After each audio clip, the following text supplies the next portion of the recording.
respekteer hulle. Johannes 4 vers 27 sê, juis op daardie oomblik het sy disippels teruggekom en hulle was verbaas omdat hy besig was om met 'n vrou te praat. Tog het niemand gevra, wat wil u van haar hê of waarom praat u met haar nie? Ons kyk dikwels na ander groepe met suspisie. Ons leef in 'n ons versus hulle wêreld. Ons distansieer ons dikwels van hulle deur stereotypes te gebruik, aannames gebaseer op hulle groepsverband.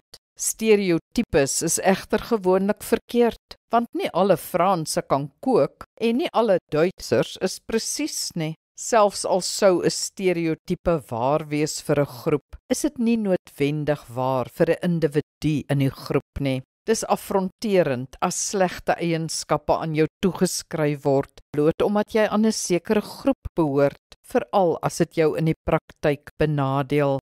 Probeer dus radikaal afsien van stereotypes. Los die oordeel tot jy iemand beter ken. Gee die persoon kans om te wys wie hy is en beoordeel hom dan op grond van sy gedrag, nie sy groep nie.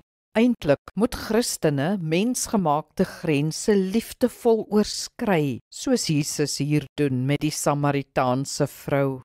Kom ons bid saam. Hemelse Vader, help ons om meer soos Jesus te wees, wat respekvol opgetree het teenoor Samaritane, Romeine en heidene. Help ons veral om vir U 'n kerk te versamel wat bestaan uit alle nasies, volke en tale, sonder vooroordeel of haat. In Jesus naam. Amen. Die Here seën jou.